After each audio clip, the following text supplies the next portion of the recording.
We've officially abandoned posh tasting rooms and studio lighting, traded them in for two wheels to pedal the untamed backroads of Portugal's Alentejo. Because this isn't just another wine region, it's Europe's last wild wine frontier. Surrounded by Roman clay pots, the planet's largest cork oak forests, and wines that consistently defy expectations, we're here to learn from the winemakers who are breaking the rules while honoring thousands of years of history.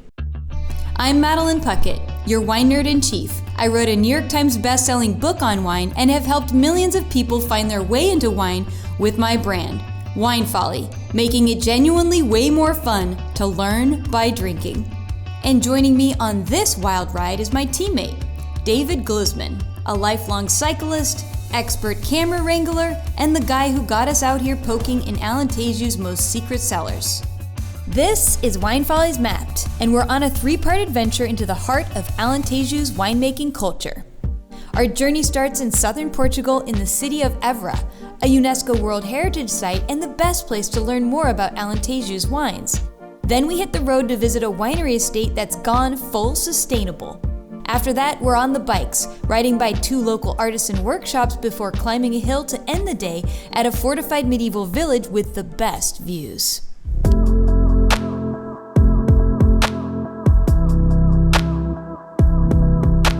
The Rota de Vinhos Alentejo is the perfect place to learn about and taste the region's wines. We're also meeting several winemakers here. This doesn't smell like anything I've smelled before. I don't even know how to pick a flavor. So it's a white wine with 11.5% alcohol. It's the minimum degree for the OC Alentejo Vinho d'Italia. 11.5% alcohol is super low. How is this possible?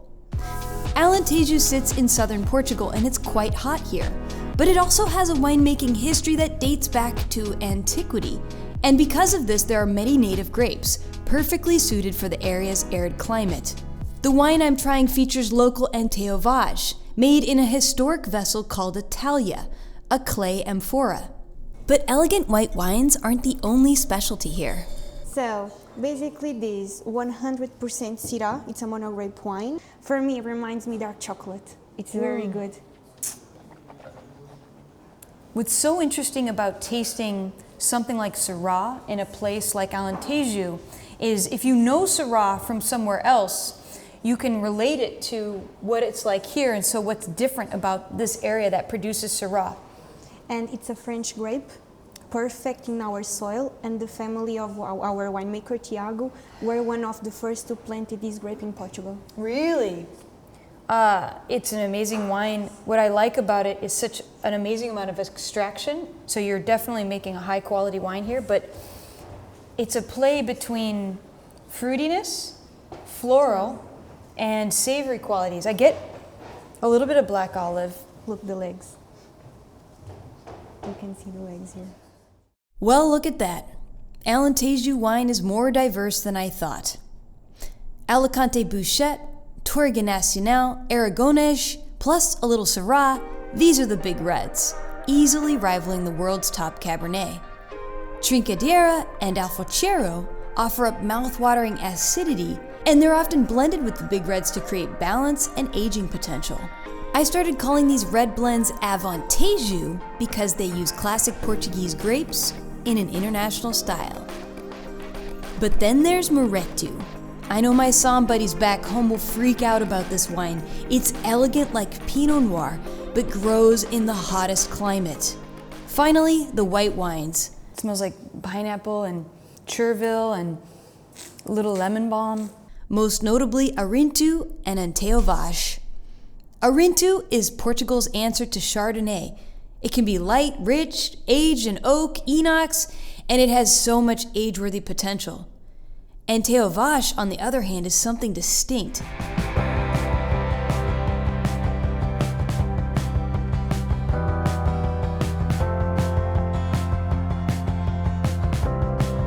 That was fun. That was fun.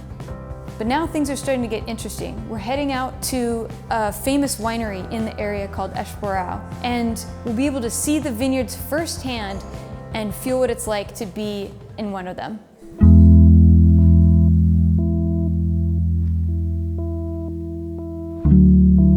I think it's good to go back around almost 20 years when we start the conversion to organic, and that is something that now we have all the property, 2,000 hectares certified as organic, and it is something that for us it's really important because it changed completely the way that we produce nowadays and even the culture of the company.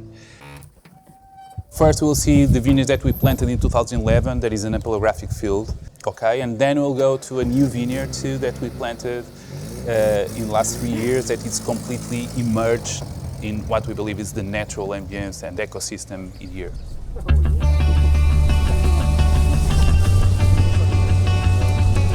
This is amazing, right? You need a Ferrari to do it. Yeah, you really do.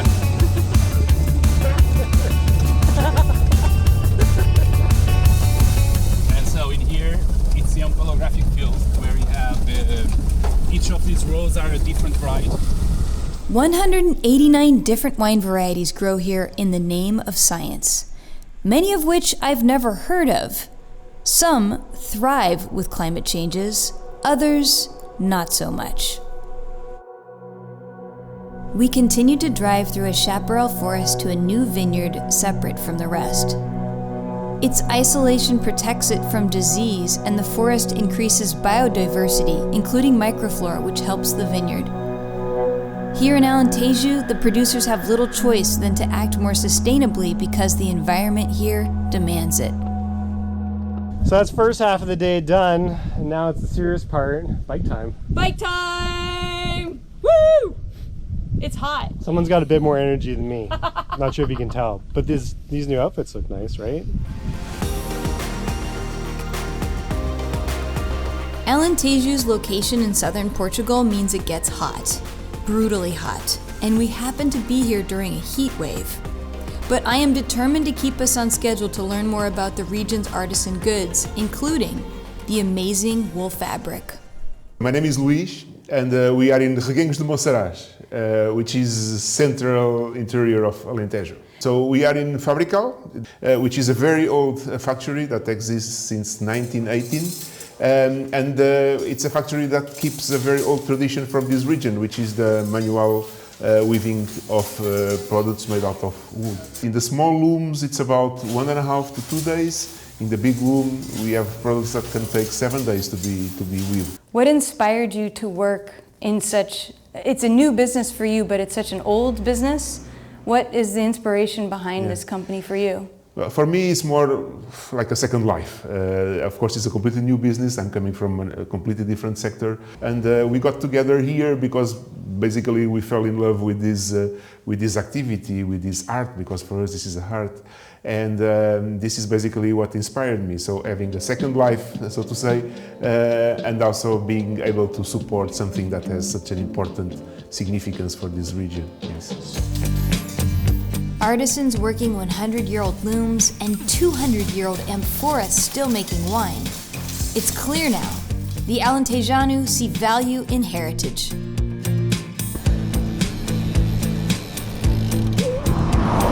Made it to paint some pottery and see how pottery here is made in Alentejo. This is Rui Patalam. He learned how to make pottery at age 7 here in Carval, Alentejo's pottery capital. Each piece is handmade and dries slowly outside using the power of the sun. And that means summertime is the busy season. So no pressure, but you've just been tasked to draw on some pottery. What are you going to draw, or is it a big secret? You know, the one thing I know how to draw well, bottles and glasses, man. Grapes. I think I'm going to do what I know how to do best. We've got Portugal, there's Alentejo, and all the major grapes, Moreto, Trincadeira, Alentejo, Alicante Bouchette. Let's see what Mom thinks. I have to admit I was super proud of the design and excited to show Rui and Rui's mom since she would be painting it. She's just like, all right, I'm on it. Like no reaction. Rui's mom went right to work painting in the design. No bones about it. I hope it turns out well. Patalim will fire it in the kiln in a couple of days, so we'll get to see it finished at the end of this trip. In the meantime, there's work to be done. Yeah, a little bit of wind. Yeah, It's in the 30s right now. It's no joke. It's quite warm. it's toasty. Nice job on the pottery. That's pretty rad. Yeah, right? Yeah. Do what you do best. Maps. So now where are we off to? Now we're heading to Montserrat, a medieval town on the top of a hill. We just have to climb the hill.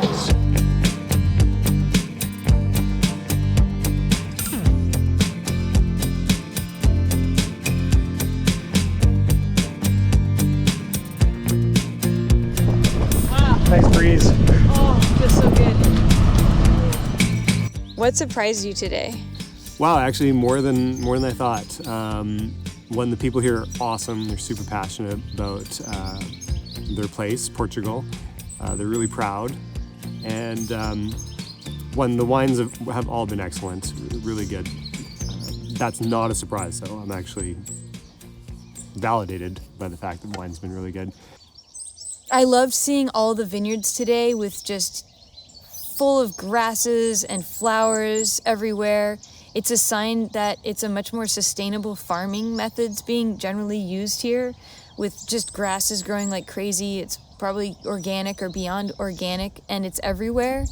That was a really positive thing for me to see.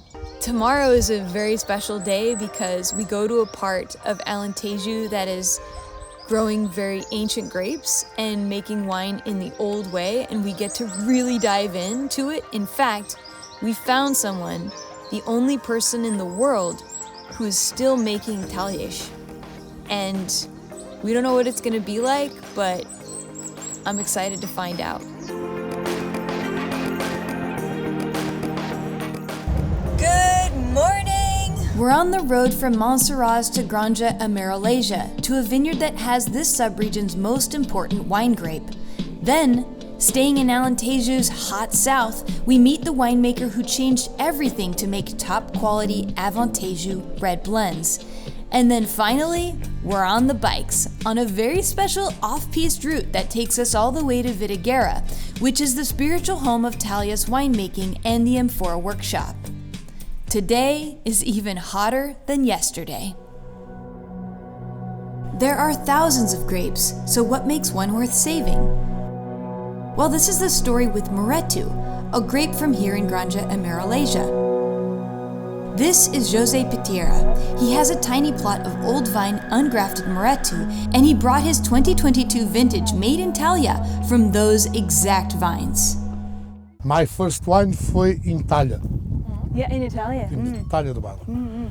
After 15 years working in wine and tens of thousands of wines tasted, this is the first time I've had Moretu, and I want to see if it holds up to the hype. Thank you. É maravilhoso provar vinho que provém dessa vinha no meio Desta da vinha, no meio da vinha. Really fresh. Honestly, I'm impressed. Moretu is worth saving, hands down. It's a little like Pinot Noir and a little like Grenache, but this vineyard gets up to 136 degrees in the summer. That makes Moretu a survivor. We're lucky that people like José have dedicated their lives to making these wines.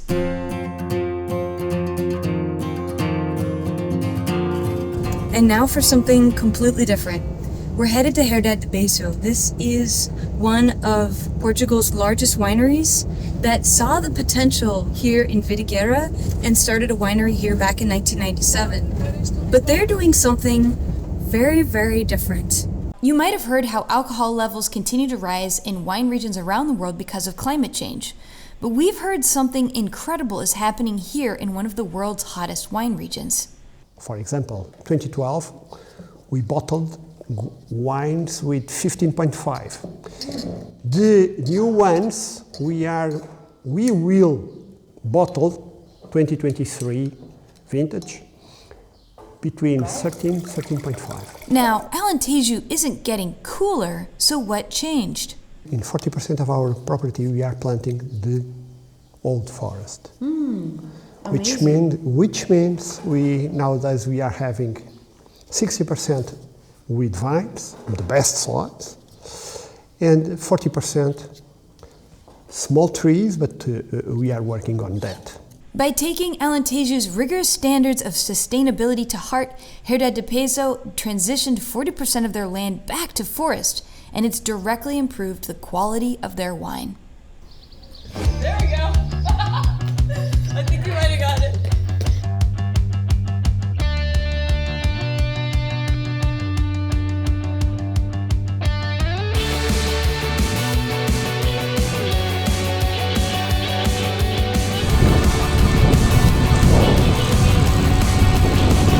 Portugal! Woo! So the road we just rode, for starters, for cycling, those are the types of roads you dream of. They're relatively small, pretty much no cars, undulating, left, rights, lots of cool sceneries to look at, always changing. So that's super awesome. But in terms of like terroir, it was also really interesting because it went from arid, almost desert-like, and then we went over a little rise, and then bang, big trees everywhere. Trees, it was green. cool, the wind picked up. Mm-hmm. So that's the exact thing that we've been trying to talk about, and the fact that like when you're in a car, you might miss that. But if you're riding a bike, you immediately notice the temperature change for starters, and because you're going slower, you can take it in. Like you just understand the place so much faster. I gotta say though, whew, it's a hot day. It is toasty, yeah. It's a roasty, toasty day. After some effort, we made it to Vidigueira and the Talia workshop. Woo! Vidigueira! We got a Forno oven out here. I don't even think they need to bake these things. They could just put them outside. I'm moving to the shade immediately. The art of making Talia was always a closely kept secret. And as these large amphora lost demand around the world and in Alentejo, the techniques to make them died with the last maker. Antonio Rocas is attempting to restart this lost craft. He's been experimenting developing a special clay mix using local clay. Each Talia is very time intensive and takes about a month to make. Then it gets fired in a large kiln that looks like a massive brick house.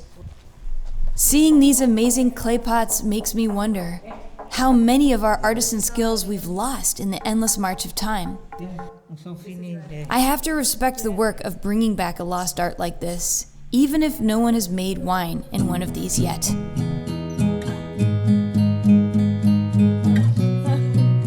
To finish off our day, we stopped in a cellar just outside of Vidigueira, in a village that's been making wine since the Roman times. In fact, this cellar is so old, it was around in the ancient Roman times. So when we dig the floor, we discovered that underneath half a meter of dirt, there was this original floor. And this started to take us to wonder, maybe this was a wine cellar back then, because the arches are Roman inspired. Then we find like a clay floor with this inclination that is very well known for wine cellars. And then we decided to take the dirt out of here and keep the original floor. So when we did this, we discovered this here. So this is basically another Talia that it's buried in there, and that was already in here. So if you look into the inclination of the floor shows that this is the lower point of the wine cellar. And this is because back then, if a Talia would break during fermentation, then the wine would flow and they would save it in there.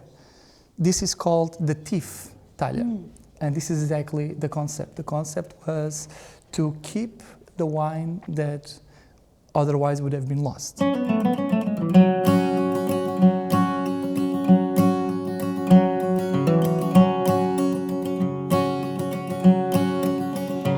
We're at Quinta de Paral. It is a winery and guest accommodation, a hotel. Very fancy. And this place is outstanding. Dare I say, one of the nicest places I've ever stayed in. But tomorrow there's more. We're heading up to Redondo, where we're riding from the Serra de Ossa. This is a mountain range that really controls the influence of the climate in the region. And I've heard there's actually an ancient megalith on the path on our way there, and we're gonna try to see if we can find it. Just stopped at a supermarket as our starting point today. As you can see, we got the bikes ready. Madeline's getting some photography gear ready. It's supposed to be like 37 degrees today, which is pretty toasty. So we're trying to start a little bit earlier and save ourselves from this. Ah, sun! Today we're embarking on one of our biggest rides, climbing the Serradosa. We're riding in an area that's famous for its montado cork forests and rich marble deposits, and the wines are connected to both. So we'll be picking up 2 wines for a blind tasting at the end of the day in Estremoz.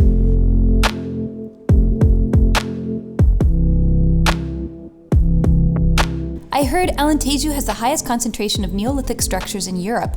Dolmens and menhirs scatter the region in fields and on hills, and our route takes us very close to one. I want to try to find it. It might be on this hill. I don't know if we go that way. There's no sign or anything. It's just a dirt road that seems to get worse and worse as I go up it. I see it! Look, here it is. I seem to have lost David. I got excited because I saw this. The dolmen tube or antas date back 7,000 years, and the door always faces east to the sunrise.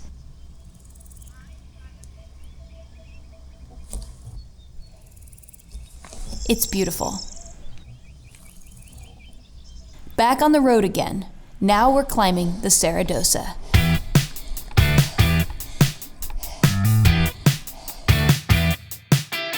The Serradosa may look small, but they do critical work in pulling cool air from the Atlantic Ocean over 70 miles away.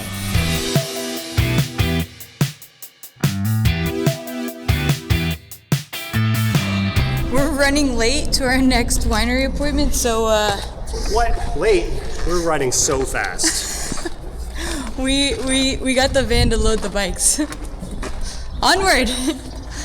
We're headed to the cork forest next. I'm super excited. Very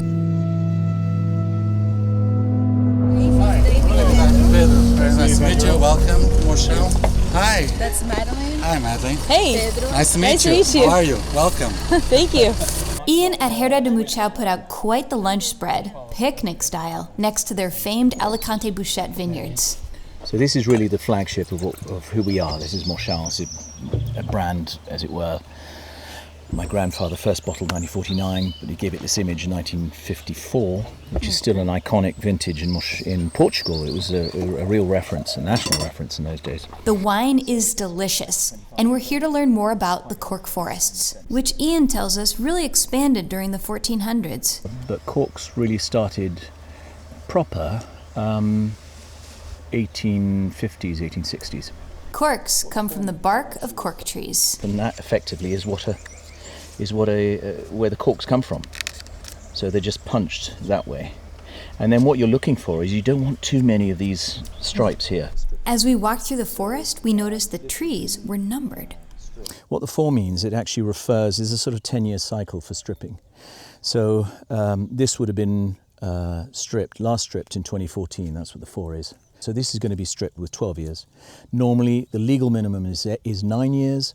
We like to stretch it out to about 10 or 11 on average, mostly for climate change reasons and not to put the trees under too much stress in the hot summer months. So we give them an extra year. Can you tell me why there's a white lines on some of the oak trees, the cork oaks here? All cork oaks belong to the Portuguese state. So no landowner owns the cork trees on their property. It actually belongs to the government. And so whenever you want to fell a tree for whatever reason, it's dying, it's dried out, you need to paint a little white line around it and get authorization to knock it down. We're free to do what we like when it comes to planting. We've planted 47,000 trees here in the last 4 or 5 years. But when it comes to knocking them out, you need government authorization, which is really important. It's been really important in helping preserve the cork forest since the revolution years, because that's when this law came in, which is roughly from 75 onwards. Cork has been an integral part of wine for half a millennia, and that means Alentejo has been connected to all the wines in the world, in a way, through these cork forests.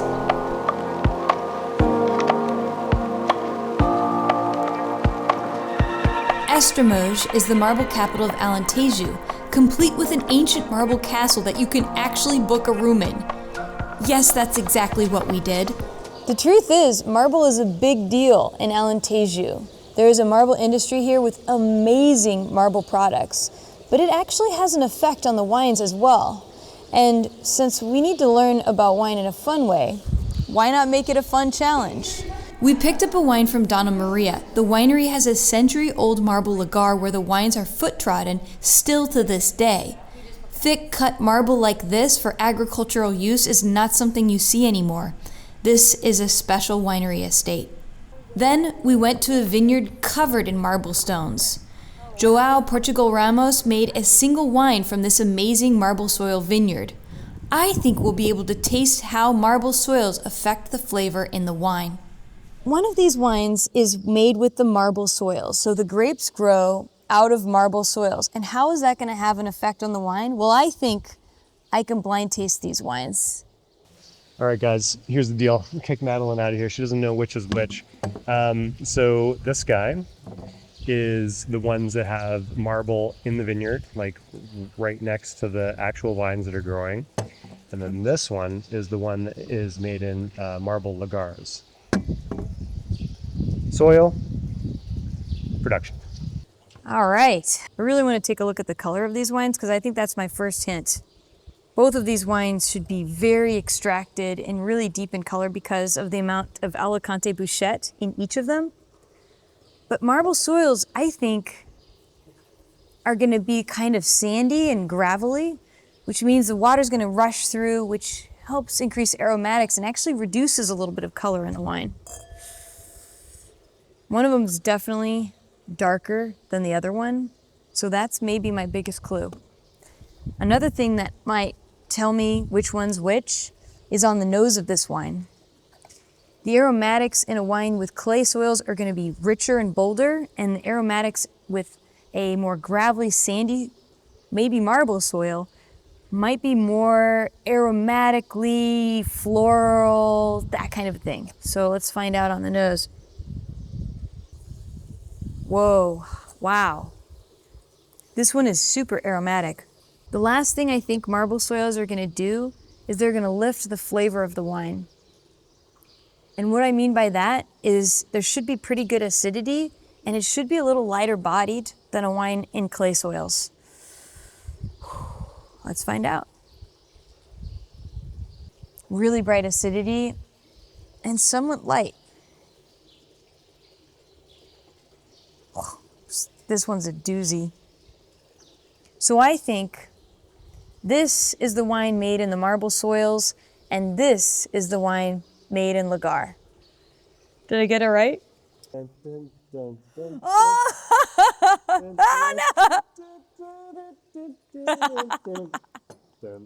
Yeah! Oh my God. Wow. I got it right. I can't believe it. I couldn't believe it. Nice work, Madeline. That's tough. Wow. Cool. Let's go drink these wines. Sounds good. Our journey in Alentejo is nearly over. But you said we can't miss Porto Alegre. So here we are on the bikes again on our last day, headed to our biggest climb of the trip, the road to Marval.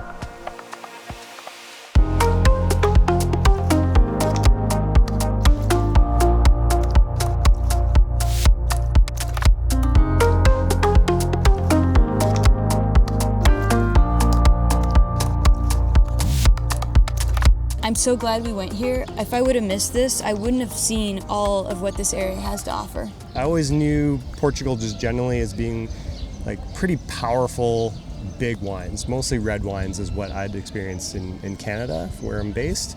And here we had a full experience from like light, zippy, refreshing whites to like white varieties that we don't normally see all that often, and a bunch of fortified wines too, which are not port.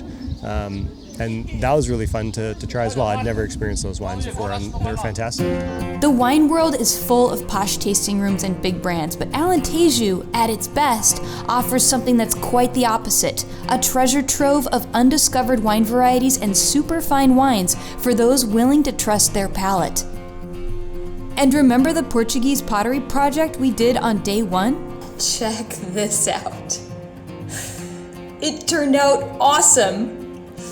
I hope you enjoyed this adventure in Alentejo, and if you did, please leave us a comment and let us know, or share this with somebody who might like it.